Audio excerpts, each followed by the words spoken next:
It's a beautiful day here in Ontario, and I get the kids off to school. Amy and I are on our way to the barn. I have to go to First Line first, and then Tamiko Training Center to train some horses. And I didn't bring you a video last night. I wanted to watch Locatelli race. Man, was he awesome! Talk about him in a minute. I wanted to digest what took place yesterday, all of what took place, and what we're trying to do and where we're trying to go over the next 10 days. Obviously, the culmination, I guess, of the entire 2022 season will be at Harrisburg, right? The Breeders' Crown is this Friday for Spitfire Overseas. Some of our late closers are finishing up. We've Sweet on Pete and Purple Aura making their starts in Indiana. We have horses that are coming in and going out, and just a lot to take in. And as I sit here, whether it be driving down the road or whether it be in my bed or talking to my wife or any one of you, our clients, I'm always trying to reassess in regards to a horse like Greatest Ending yesterday. I had quoted everybody that I thought he'd bring around 300. Now, I can tell you why he didn't. Is it the proximity of the Harrisburg sale coming up? Is it the fact that Ian Moore has established himself as a top trainer? Is it the fact, or was it the fact, that he did have documented foot issues like quarter cracks and abscesses, or his penchants for tying up? Any of those could have been what hampered him from getting up where I thought he would. Now, at $261,000, all things being equal, not taking into account Harrisburg, I think that was an okay purchase price. I had a good friend of mine yesterday say, the way I look at a horse is if I can't pay for him in a year, I don't want him.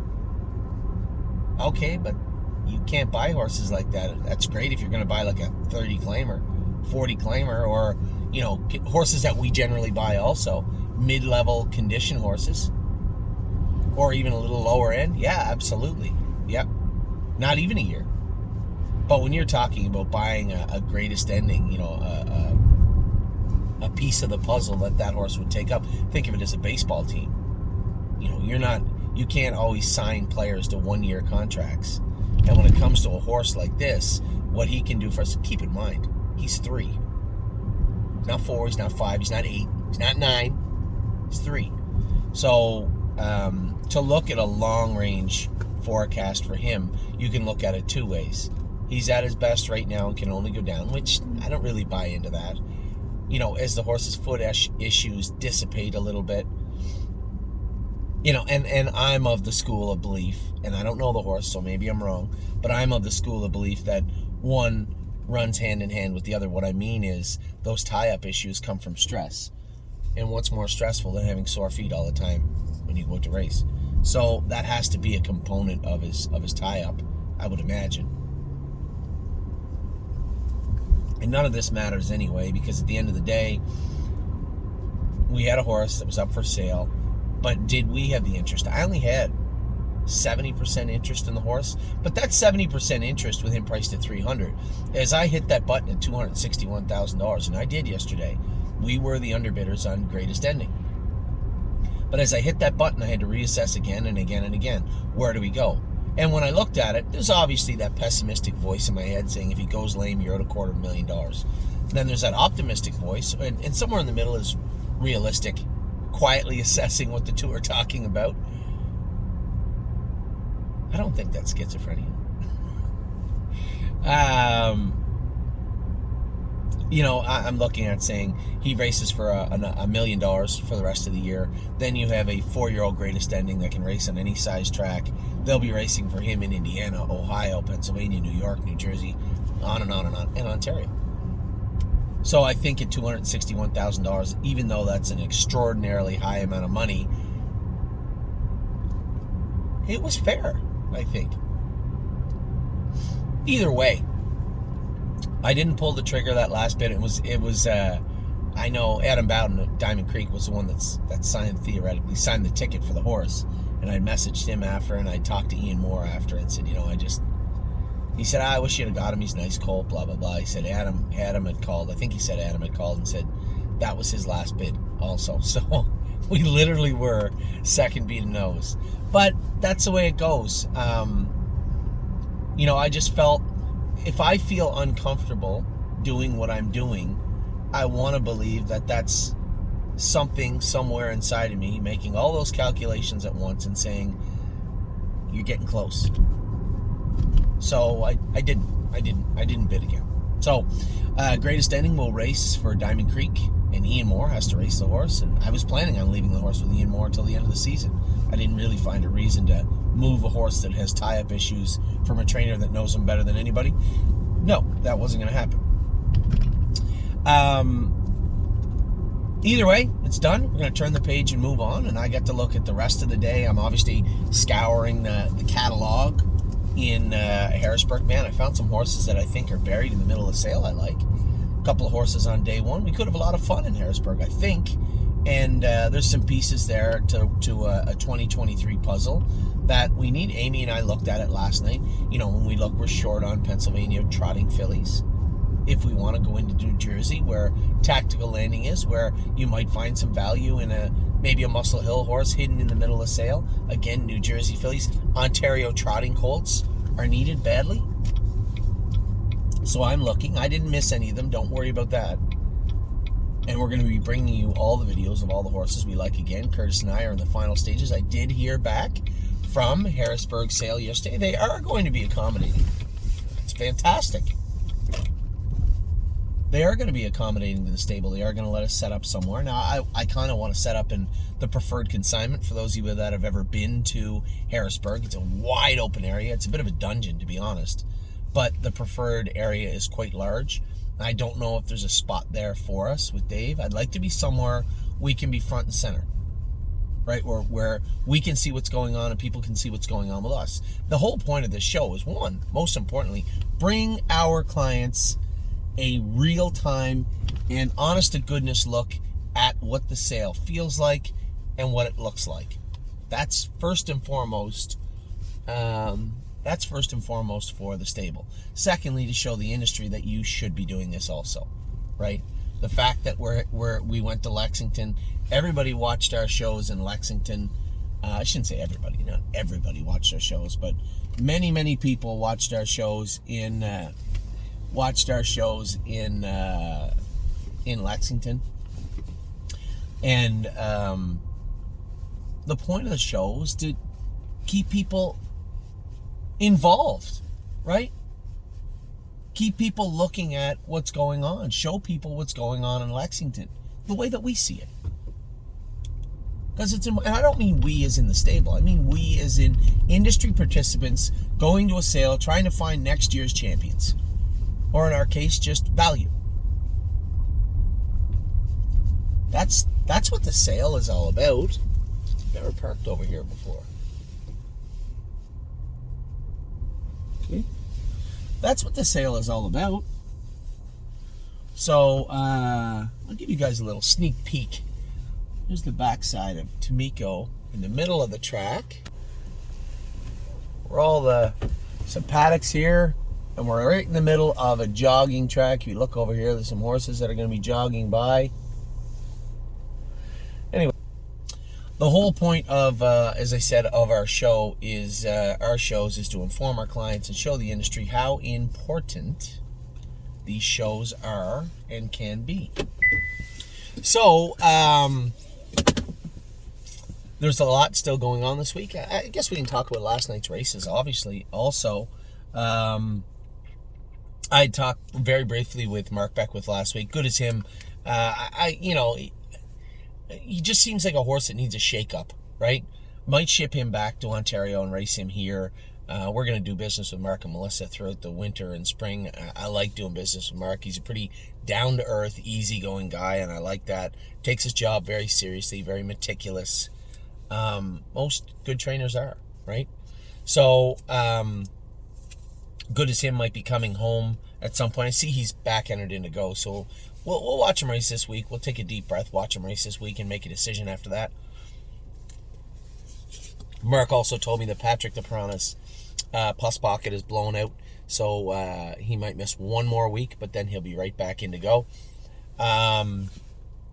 Here on the Homestead, what a race by Locatelli last night. Man, when he's in where he can do some damage, does he ever look powerful, right?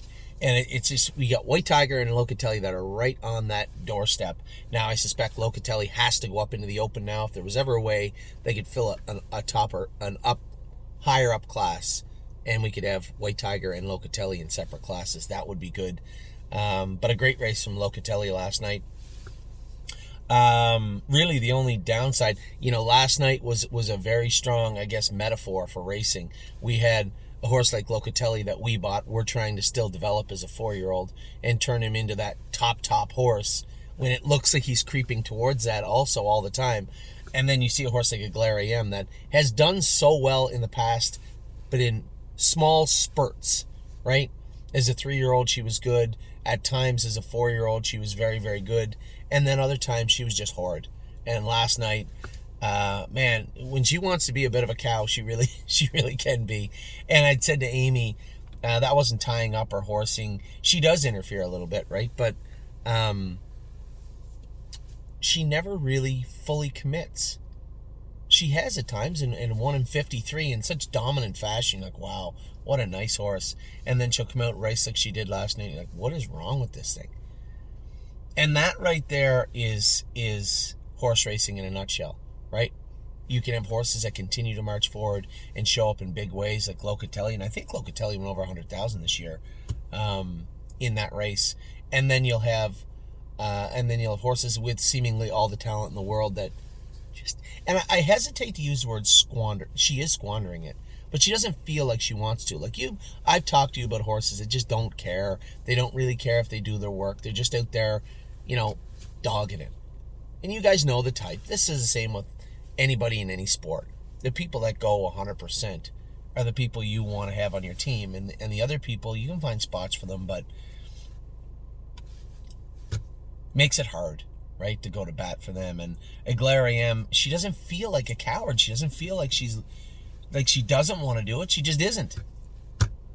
And the biggest takeaway from Aguilera AM, quite frankly, is that we wasted a year not breeding her or not selling her when she was on the top of her game. Now, I think we should breed her. There's a lot of European blood there, and there's a lot of goodness there. And Amy said, well, what if we get a twin of her? And I said, well, that's a Southwind Frank. Those breaks and the interfering, she got that bump in her hind leg from hitting it in the past.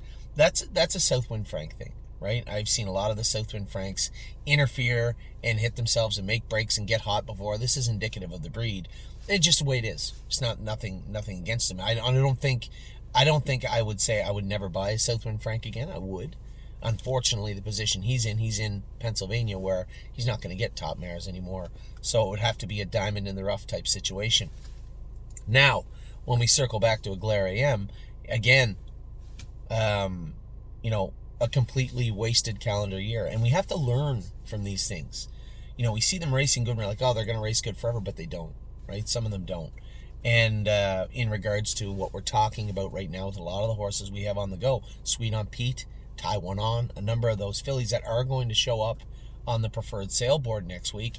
And this right here is the reason why.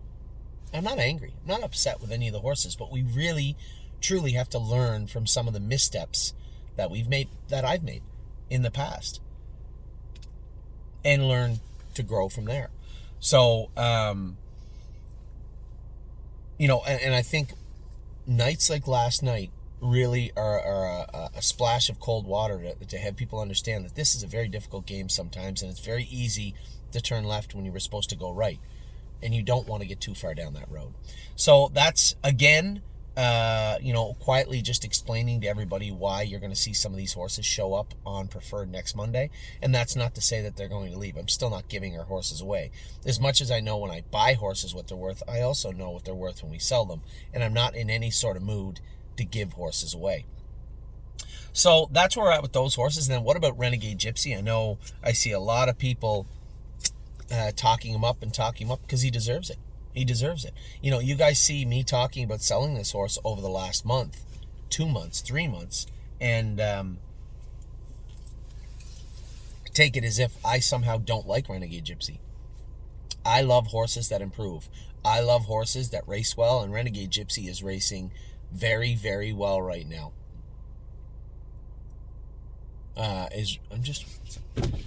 Michelle, who's that?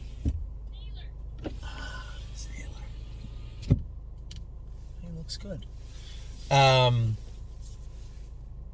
Couldn't be any more proud of Renegade Gypsy than I am right now. And I know a lot of people kind of take it personally when I say I'm going to sell the horse, and they're like, see, he raced good. I get it. I'm your partner on the horse, and I want to see the horses improve. And Renegade Gypsy has definitely improved. The horse has raced well. That was a big mile last night. The horse that picked him off, by the way, raced against White Tiger in the Open, Locatelli, and beat them. So Spartan General's no slouch. And Renegade Gypsy raced amazing to be second last night, and that is not lost on me at all. But there again shows the importance, shows the how important it is to understand that there's such a thin line between horses that are going to come forward and horses that have kind of reached their peak, right? Renegade Gypsy taking a big step the last month, showing that he can race against those open company horses. And when I say open company, I don't mean to mix words and talk about the open trot. I'm talking about 4-year-old and up horses, aged, open condition company horses. I'm thrilled that the horse did well, very thrilled, and I'm going to need the other horses. I'm going to need to see it from Red Overbach. I'm going to need to see it from Resolute Bay, and just because I have faith in both of those horses also doesn't mean that they get a free pass. What Renegade Gypsy last night did was punch his ticket. He showed that he can race against 4-year-old and up horses. That is not an easy thing to do as a 3-year-old. Not easy at all. And to do it the way he did it. Park to the half and 54 and a piece. If Louis doesn't stretch us out, I don't think Spartan General beats him. A huge mile from that horse last night. Very, very proud of him. And then even Red Overbach, I talked to James after. He said he's running in. He feels like he might need a little vet work done. Little stiff over his back, and more importantly, they come 27-1. Where are you going to go? You're sitting 6th, and they come 27-1 in front of you. You're probably going to be 6th, and that's not James's fault. There was nothing he could do. In a minute, Hanover, pretty nice horse, set up on the front end again. 3-year-old and with aged horses, but Red Overbach is a nice horse. He's already proven that. We're going to have a lot of fun with these horses. And the most important thing is to look at our entire roster of 3-year-olds, especially 3-year-olds, and look at who may or may not be able to do. Draw a line above that horse. That's a line they have to get above. And anybody that drops below, it's in the same boat. So that's the position I'm in as the general manager, so to speak, of the barn, talking to all our trainers, taking a look at what's going on, who's going where. Are any of these horses tired also? Things you have to take into account. And that's important too. This is the time when, are we going to rest them? Are we going to sell them? So again, that line becomes darker and darker and darker and thicker and thicker and thicker as we get through, these fall months. So that's where we're at right now. Obviously, anytime I get a chance to go over the Harrisburg catalog again and again and again, I will, for you and with you if you want.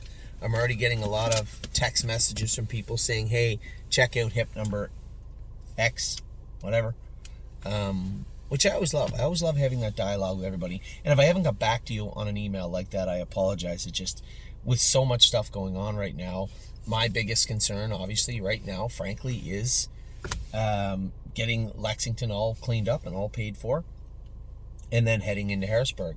So for those of you out there that have to send in payments, please do, because we got to get that paid for.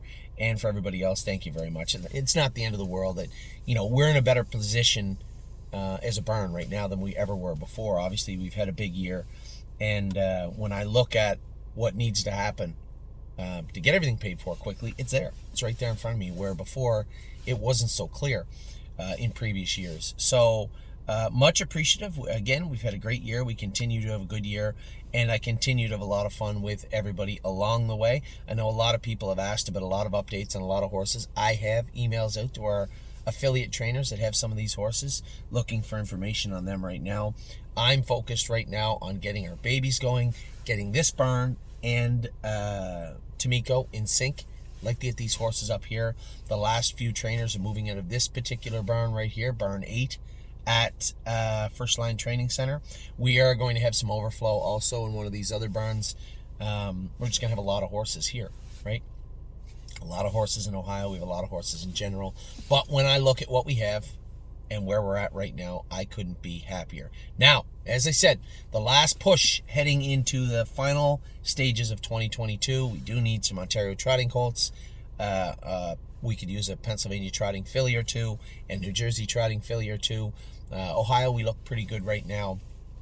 Indiana, New York, we're exactly where we wanted to be. So really, that's all we have to work with right now, or to work on right now. But that looks like it's going to be attainable. So keep the emails coming. Keep everything going on. I truly appreciate everything. I'll give you guys some updates throughout the week where I sit on Harrisburg. I've been through the catalog twice. I have a list of 50 or 60 horses right now that I'm looking at and interested in.